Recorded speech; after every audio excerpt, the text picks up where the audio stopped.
In 2008, the Lewisboro Housing Committee will be presenting recommendations to the town board to amend its zoning code and to adopt a new overlay zone.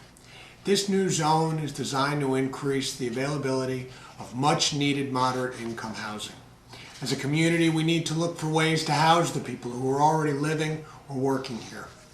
In recent years, we have had to increasingly rely on the services of non-residents who have to travel long distances to get here. It would behoove us to create middle-income units to house and stem the dwindling number of dependable local contractors and tradespeople. We also have to provide options that would allow our seniors to live out their lives in dignity and help our young people stay in the community in which they were raised. Without seniors and young people, there will be fewer volunteers in our churches, schools, and other social organizations which are so vital to the success of Lewisboro. We are also currently faced with a diminishing number of volunteer firemen. This will eventually lead to a paid fire department which could add approximately $6 million to the town budget. One possible solution would be for us to offer moderate income housing to attract and keep volunteer firemen to help ensure the safety of our residents and the vibrancy and economic vitality of our town. The South Salem Fire Department used to have a waiting list when it was at its maximum company size of 125 members. Not today. Last year they did a survey and found of their 78 present members, 28 are 65 or older, with a few into their 80s. That leaves 50 men under 65 to fight fires or handle emergencies. However, some of them are too young and cannot actually go into a burning building. That leaves us with 43 firemen.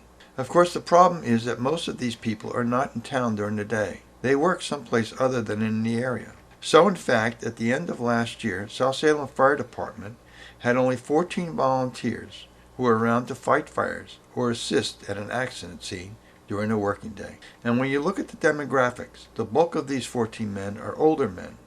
The younger men cannot afford to live here. It's not a promising picture looking a few years out.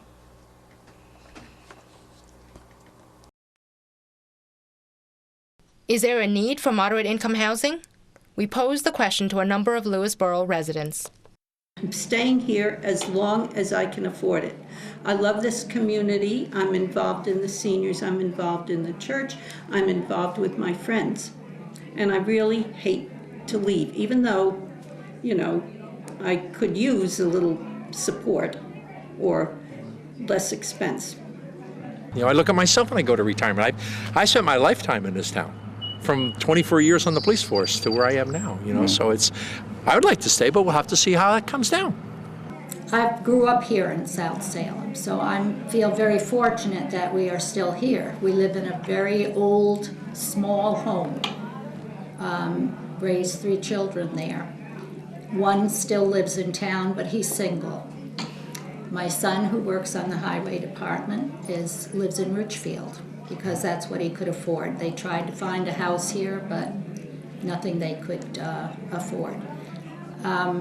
I believe that we do need affordable housing for the fire departments, which I'm involved with the Vista Fire Department Auxiliary.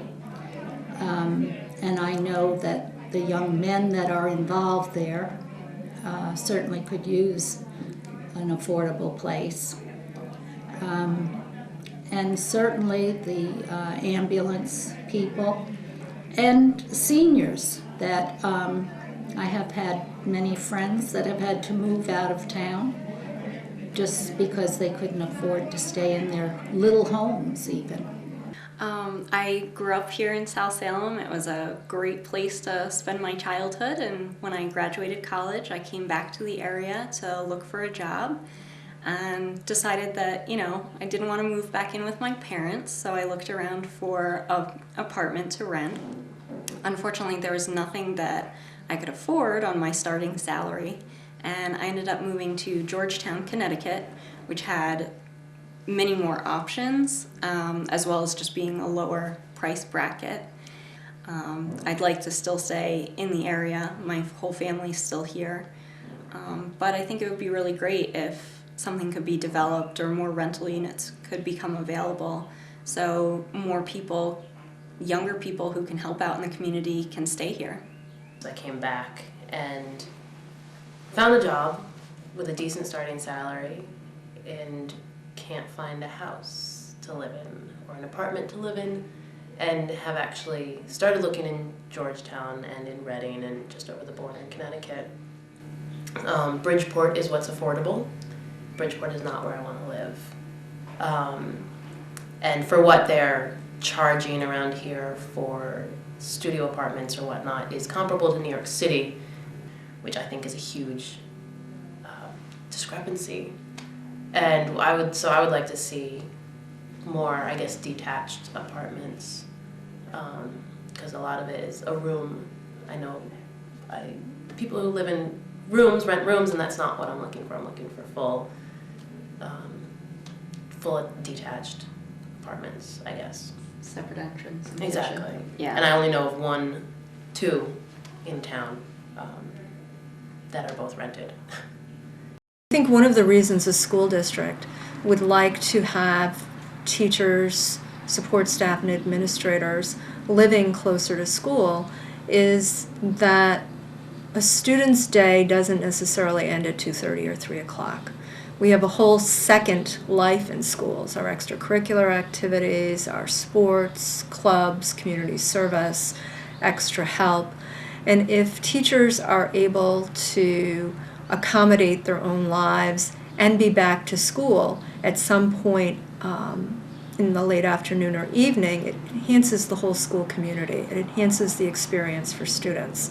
So school districts really enjoy it when our staff is able to interact with students beyond the end of the typical school day.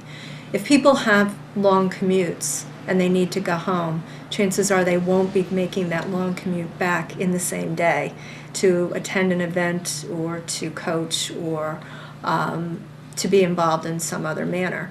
If it's a very short ride home to tend to their personal family or their needs, they're more apt to come back and be involved. So it's, I think, to the advantage of a school district to have employees living closer to work.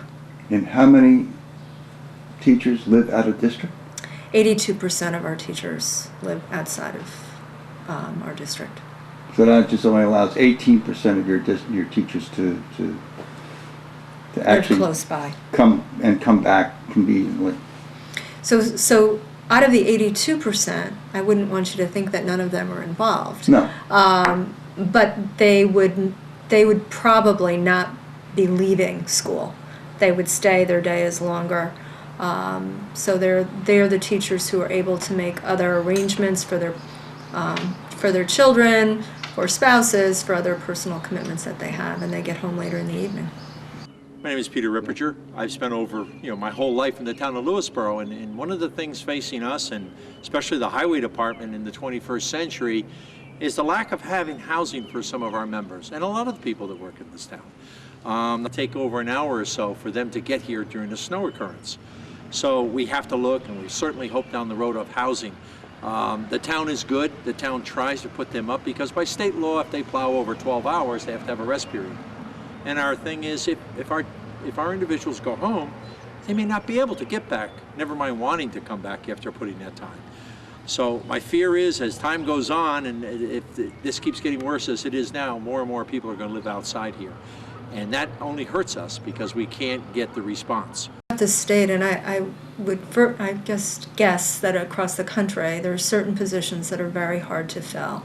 Mathematics positions, science positions, and world language positions, particularly at the secondary level.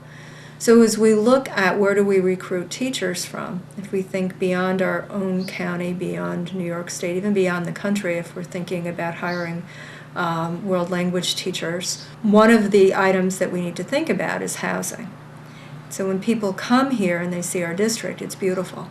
But when they start to look around a little bit more carefully, what they realize is that they can't afford to live here because the cost of housing is so high.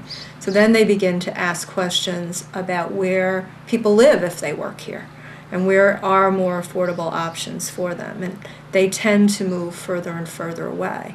How far away can you live and spend on gas and still make your job worthwhile?